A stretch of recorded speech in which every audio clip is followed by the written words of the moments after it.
Champion! Champion mon frère! Quelle joie, quel plaisir aussi de vous retrouver sur ma chaîne YouTube Le Real Madrid qui remporte sa 20e Coupe d'Espagne, sa Coupe du Roi, la Copa del Rey. Voilà, bon ça fait plaisir, écoutez, on est champion, on gagne 2-1 face à Osasuna. Je vais faire une vidéo très rapide, une vidéo débrief à chaud rapidement, très rapide, hein. J'essaie de faire 3-4 minutes de vidéo.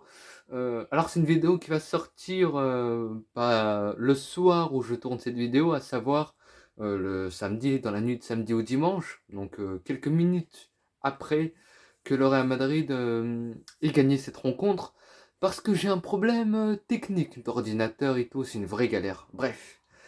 Waouh, ça fait plaisir à voir, ça fait 20 ans, hein, ça fait 20 ans, non, ça fait plutôt 9 ans que le Real Madrid n'a pas gagné de Coupe d'Espagne. La dernière fois, c'était sous Carlo Ancelotti, c'était sa première saison à la tête du Real Madrid, à l'issue de la saison 2013-2014, victoire 2-1 face au Barça en finale, donc, et là, bis repetita avec Ancelotti, pour peut-être sa dernière saison au Real Madrid, et bah 2-1 contre Osasuna. C'était donc un match assez tendu avec déjà dès la première minute un but. Voilà, bonjour, bonsoir, but déjà. Rodrigo qui marque, Vinicius, incroyable.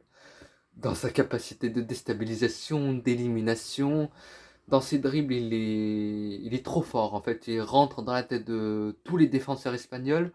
Les clubs espagnols qui sont entre guillemets modestes, se sentent clairement en dessous et doivent essayer de faire quelques stratagèmes pour perturber, pour déconcentrer Vinicius. Et ça passe par la parole, ça passe par l'affrontement verbal, même physique parfois, et ça passe par des tensions. Donc on essaie de faire sortir Vinicius de son match.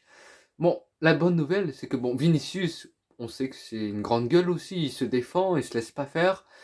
On sait qu'il est très touché par cette accumulation de fautes, de cris racistes aussi. C'est un vrai problème, hein, Vinicius, sur les terrains espagnols. C'est un gros problème assez grave, assez scandaleux. Et les arbitres, qui en plus de ça, ne le défendent pas. Bah oui, bien sûr. Vinicius qui est vu comme le gamin qui simulerait, qui en ferait trop, qui perturberait le bon cours des choses, le bon cours de la rencontre, évidemment. Mais bon, la bonne chose, c'est que Vinicius peut faire la différence à tout moment. Vinicius crée des dangers, fait des différences quand il le faut, à n'importe quel moment. Voilà, donc c'était pour parler de Vinicius qui connaît des problèmes. Ça a été vraiment tendu comme finale. Bon, quand on voit les premières minutes, on sent que c'est une finale. On sent que le ballon brûle, hein. On a peur de faire certaines bourdes. Parlons d'un joueur qui a été très mauvais. Il a des problèmes personnels en ce moment. Il y a quelques matchs. Depuis quelques matchs, il est très mauvais. Il est méconnaissable. C'est Militao. Je ne sais pas ce qui se passe, mais vraiment. Il a été catastrophique. Il a failli donner un but à Esabde, là, le joueur prêté par le Barça à Osasuna. Wow, quand même, Militao inquiétant. La défense du Real a été inquiétante sur ce match. Un Real qui n'a pas été compact. Alors, la disposition tactique d'Ancelotti, il faudra pas faire ça contre City, hein, ça c'est sûr. Pourquoi? Parce qu'un 4-4-2, à plat, Kroos, Tchouaméni, double pivot, Valverde qui devient une espèce d'ailier en phase défensive, hein, Rodrigo qui est avec Benzema en axe, ça ne marche pas. C'est pas du tout compact. C'est vraiment un Real qui a profité, on va dire, du manque d'expérience d'Osasuna. Ils ont été très efficaces. Ils ont eu des occasions, des opportunités, des situations, mais pas si franche que ça. Vinicius, quand il faut tirer de loin, c'est compliqué. Benzema, bon, moyen. Rodrigo, je pense qu'il est important d'en parler. Il est exceptionnel, il est flamboyant.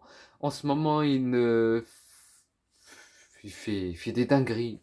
Laissez tomber, les gars. À un moment donné, Rodrigo, coup d'accélérateur, élimination, coup de rein, et à chaque fois il l'élimine, il se fait jamais rattraper, il est vraiment très fit, il est dans la meilleure période, sa meilleure forme, j'ai l'impression, dans la meilleure forme de sa vie.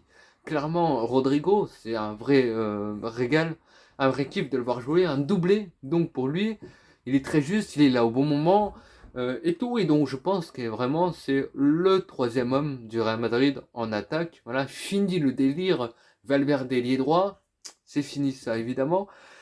Sinon, bah voilà, c'était une finale que le Real a gérée. Il y a eu cette égalisation, il y a eu une supériorité mentale de la part d'Osasuna en début de seconde période. Mais finalement, le Real a su se remettre d'aplomb, a su rattaquer à nouveau.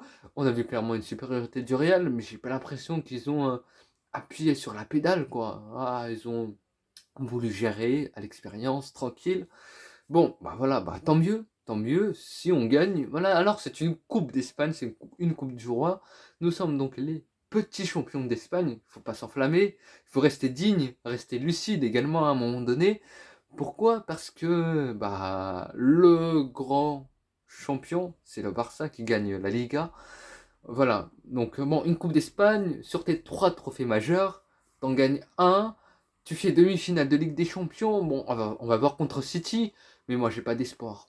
J'ai pas d'espoir contre City, honnêtement, je ne vois pas ce Real-là faire quelque chose contre City, qui a la bête Erling Haaland devant.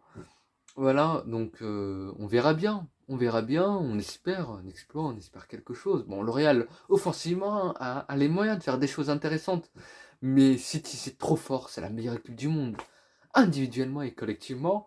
Donc bonne chance, et surtout qu'il y a le détonateur Haaland qui peut marquer à tout moment. Il suffit d'une occasion.